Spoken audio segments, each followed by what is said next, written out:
अब हमको पढ़ना है बिंदु। बिंदु का मतलब होता है साहब अंतिम छोर। बिंदु का मतलब क्या होता है? अंतिम छोर। तो ध्यान देगा, देखो ये है साहब, रुको पहले इसको साइड करो, इधर दोनों पे हम समझ लेंगे, ठीक रहेगा। तो ठीक है,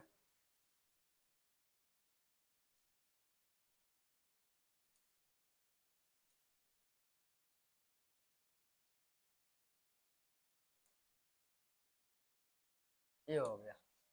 चलिए देखिएगा, ऊपर में क्या होता है? उत्तर।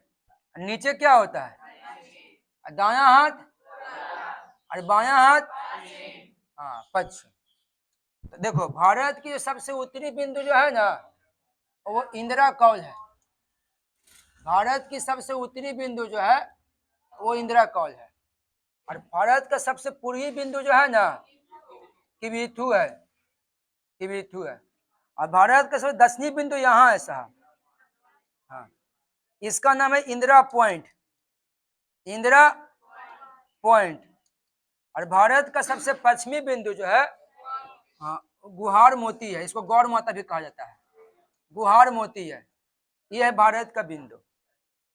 अब ध्यान देगा, भारत का सबसे उत्तरी बिंदु और पूर्वी बिंदु और दक्षिणी बिंदु, पश्चिमी बिंदु। अब देखिएगा वो आ जाएगा, आ जाएगा, ऐसी चर्चा करना फिर वो आ जाएगा। अब ध्यान देगा, अब थोड़ा मैप पे आइए, ध्यान देगा मैप पर। तो भारत का सबसे उत्तरी बिंदु है साहब इंदिरा पॉइंट, हाँ इंदिरा कौल। भारत का सबसे उत्तरी बिंदु कौन हो गया? इंदिरा कौल। हर बिंदु पे हम चर्चा करेंगे, कोई दिक्कत नहीं है। भारत की सबसे उत्तरी बिंदु हो गई इंदिरा कौल, सबसे पूर्वी बिंदु हो गया, हाँ किबिथु, सबसे पूर्वी बिंदु हो गया किबिथु। और सबसे दक्षिणी बिंदु जो हो गया ना, हाँ वो इंदिरा पॉइंट हो गया, इंदिरा पॉइंट हो गया। और सबसे पूर्वी बिंदु जो हो गया, हाँ वो गुहार मोती हो गया, गुहार मोती हो गया। तो सबसे पहले तो आप बिंदु 4 को देख लिए, चर्चा बाद में करेंगे इसका, पहले तो 4 को बिंदु देख लिया। चलिए अब हर बिंदु पर थोड़ा चर्चा कर लेते हैं। सबसे पहले हम बात करते हैं इंदिरा कौल पर, इंदिरा कौल पर। तो अगर हम इंदिरा कौल पर अगर बात करें ना, तो देखिए साहब ये आपकी इंदिरा कौल है, ठीक है, ये आपकी इंदिरा कौल है, इंदिरा कौल है। तो देखिए, हाँ तो इंदिरा कौल के बारे में हम क्या बोल सकते हैं? इंदिरा कौल के बारे में बोलेंगे, ये भारत की सबसे उत्तरी बिंदु है, ये भारत की, हाँ ये भारत की सबसे उत्तरी बिंदु है, ये भारत की सबसे उत्तरी बिंदु है, उत्तरी बिंदु है। इसके बाद भारत खत्म हो जाता है, इसके बाद भारत खत्म हो जाता है, इसके बाद भारत खत्म होता है, ठीक है उत्तरी बिंदु है, इसके बाद भारत खत्म होता है, कौन शुरू होता है? कोई तो शुरू होता होगा ना। तो देखिए साहब यहां से कौन शुरू होता है, जो देखो अगर ये इंदिरा कौल है ना, अगर मान लो कि ये इंदिरा कौल है, इंदिरा कौल है, तो इंदिरा कौल इधर आइएगा तो आपको मिल जाएगा चीन, इस तरफ आइएगा तो मिल जाएगा पाकिस्तान, पाकिस्तान, और नीचे आइएगा तो मिल जाएगा भारत, भारत। तो ऐसी परिस्थिति में हम बोल सकते हैं कि ये इंदिरा कौल 3 देशों का मिलन बिंदु है, 3 देशों का मिलन बिंदु है। तो भारत की कौन सी ऐसी बिंदु है जो भारत, पाकिस्तान और चीन का मिलन बिंदु है? वो कौन है? इंदिरा कौल। हाँ क्योंकि इंदिरा कौल इधर आइएगा तो इंडिया का शुरुआत, इस तरफ आइएगा तो पाकिस्तान की शुरुआत, इस तरफ जाइएगा तो चीन का शुरुआत। तो इंदिरा कौल 3 देशों का मिलन बिंदु है, 3 देश वहां पे मिलता है। इंदिरा कौल किसी राज्य में नहीं है साहब, वो केंद्र शासित प्रदेश में है, केंद्र शासित प्रदेश में है। पहले वो पड़ता था जम्मू कश्मीर, लेकिन आज हो गया लद्दाख में, आज कहाँ चला गया? लद्दाख में। देखो पर्वत श्रेणी की अगर बात पूछे ना, तो काराकोरम पर्वत श्रेणी पर है, काराकोरम पर्वत श्रेणी पर है। अगर ग्लेशियर पूछे ना, ग्लेशियर, तो ये सियाचिन ग्लेशियर पे है, सियाचिन, हाँ सियाचिन ग्लेशियर पे है। ऐसे सियाचिन ग्लेशियर सबसे ऊंची ग्लेशियर है पूरी दुनिया की, है ना। तो हाँ पूरी दुनिया की सबसे ऊंची ग्लेशियर है, और सबसे ऊंचा युद्ध स्थल भी है साहब, सबसे ऊंचा युद्ध स्थल है क्योंकि 1999 में भारत पाकिस्तान के बीच कारगिल युद्ध यहाँ लड़ा गया था। तो चलिए क्लियर हो गया, ये वाला पूरा हो गया। देखो भारत का सबसे उत्तरी बिंदु कहाँ पड़ता है, कौन पर्वत पे है और कौन ग्लेशियर पे है, किन देशों का मिलन बिंदु है, भारत पाकिस्तान और चीन। उत्तरी बिंदु हो गया ना। अब देखिए इंदिरा कॉल का एक और मैटर है, मैटर ये है ना कि इंदिरा कॉल नाम नहीं था पहले। हाँ, इसका प्राचीन नाम जो था ना, इसका जो प्राचीन नाम जो था वो था पूर्वी कॉल। इंदिरा कॉल का पुराना नाम है साहब पूर्वी कॉल। 1912 में इंदिरा गांधी, सॉरी 1912 में इसका नाम रख दिया गया इंदिरा कॉल। 1912 में इसका नाम क्या रख दिया गया, इंदिरा कॉल।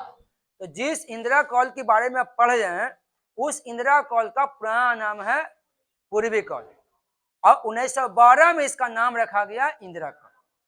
और सबको लग रहा होगा कि सर तो इंदिरा गांधी के नाम पर रख दिया। इंदिरा गांधी पगड़ी ने ली थी उस समय।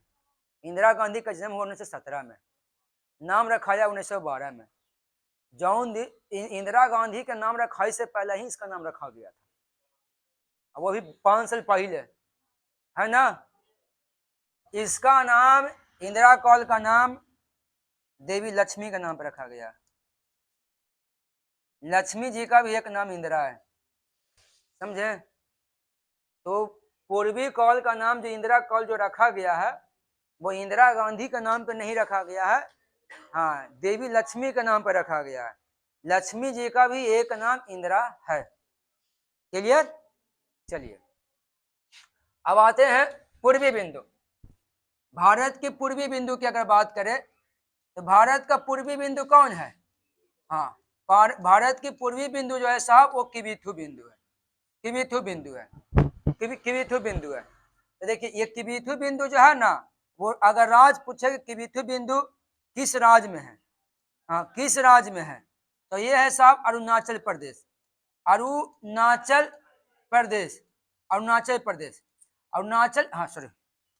प्रदेश। तो देखिएगा भारत की सबसे पूर्वी बिंदु कौन है, हाँ भारत की सबसे पूर्वी बिंदु किबिथु बिंदु है। किबिथु बिंदु किस राज्य में है, अरुणाचल प्रदेश। अरुणाचल प्रदेश का रिकॉर्ड यह है कि भारत का सबसे पूर्वी राज्य है, ये भारत का सबसे पूर्वी राज्य है। प्राचीन नाम इसका नेफा है साहब। प्राचीन नाम क्या है, नेफा। भारत में सबसे पहले सूर्योदय यही होता है, साहब। भारत में सबसे पहले सूर्योदय यानी सबसे पहले सूर्य अरुणाचल प्रदेश में उगता है। दुनिया में जापान में उगता है लेकिन हमारे यहाँ तो अरुणाचल प्रदेश में, तो हमारा जापान तो यही है साहब, है ना। तो ध्यान देगा। तो भारत का पूर्वी राज्य अरुणाचल प्रदेश, प्राचीन नाम, और भारत में सबसे पहले सूर्य कहाँ उगता है, अरुणाचल प्रदेश में। और उसी अरुणाचल प्रदेश में भारत के सबसे पूर्वी बिंदु किबिथु है। किबिथु नाम जानते हैं, वो गांव भी है। किबिथु बिंदु किबिथु गांव में है, वहां पे वो गांव है छोटा मोटा, ज्यादा नहीं, 35 को परिवार रहता है, 26 को परिवार रहता है। तो किबिथु एक गांव है साहब। अभी किबिथु गांव जो है ना वो अरुणाचल प्रदेश के लोहित नदी पर है। किस नदी पर है, लोहित नदी पर है। ये भारत का सबसे पूर्वी गांव है, इसके बाद कोई गांव नहीं आता है भारत का, समझे। ये भारत का सबसे पूर्वी गांव। अब आगे आइए, चलिए अब आइए आप दक्षिणी बिंदु पर ना। चलिए तो भारत का दक्षिणी बिंदु की अगर बात करते हैं, भारत की सबसे दक्षिणी बिंदु की अगर बात करते हैं तो देखिएगा सबसे दक्षिणी बिंदु जो है ये यहाँ पे है, क्योंकि कि भारत का जमीन यहाँ से खत्म नहीं होता है, भारत का जमीन यहाँ से खत्म होता है। और उसका नाम है, उस बिंदु का नाम है इंदिरा पॉइंट है। तो भारत का सबसे दक्षिणी बिंदु इंदिरा पॉइंट है। ये अंडमान निकोबार द्वीप समूह के ग्रेट निकोबार में है। ये कहाँ है, हाँ अंडमान निकोबार द्वीप समूह के ग्रेट निकोबार यानी बड़ा निकोबार में है। एग्जाम में यही आया था जी, बड़ा निकोबार में है, बड़ा निकोबार। तो इंदिरा पॉइंट जो है वो भारत का सबसे दक्षिणी बिंदु है, भारत का हाँ सबसे दक्षिणी बिंदु है। हाँ अब देखिए इसका नाम पिगमिलियन पॉइंट था, इसका जो नाम जो था वो पिगमिलियन पॉइंट था। लेकिन हुआ क्या ना कि 31 अक्टूबर 1984 ईस्वी को इंदिरा गांधी का मौत हो गया था और उनकी मौत से लोग दुखित था। तो 1985 में यह निर्णय लिया गया कि पिगमिलियन पॉइंट का नाम बदल के इंदिरा पॉइंट रख दीजिए। तो इंदिरा पॉइंट प्रधानमंत्री इंदिरा गांधी के नाम पर रखा गया, लेकिन इंदिरा कॉल इंदिरा गांधी के नाम पर नहीं रखा गया, वो लक्ष्मी जी के नाम पर रखा गया। नाम मिलने से हम लोग को लगता है कि दोनों एक ही आदमी के नाम पर होगा, लेकिन ऐसी बात नहीं है। तो इसका पहले नाम था पिगमिलियन पॉइंट, पिगमिलियन पॉइंट, लेकिन 1985 में क्या कर दिया गया, इंदिरा पॉइंट कर दिया गया। ठीक है, अब आइए पश्चिमी बिंदु। पश्चिमी बिंदु जो है ना साहब वो है हाँ भारत का सबसे पश्चिमी बिंदु। हाँ पश्चिमी बिंदु जो है वो है गुहार मोती, ये आपका पड़ता है गुजरात में। ये कहाँ पड़ता है, गुजरात में। ये सरक्रिक वाला इलाका में पड़ता है साहब, सरक्रिक वाला इलाका में सरक्रिक। ये सरक्रिक 96 किलोमीटर लंबी जल पट्टी है। ये भारत के कच्छ से लेकर पाकिस्तान के सिंध तक फैला हुआ है। इसको लेकर भारत पाकिस्तान के बीच विवाद चलता है, भारत पाकिस्तान के बीच हाँ भारत पाकिस्तान के बीच विवाद चलता है। पूछता है कि किसको लेकर भारत पाकिस्तान के बीच विवाद चल रहा है, वो है सर्किल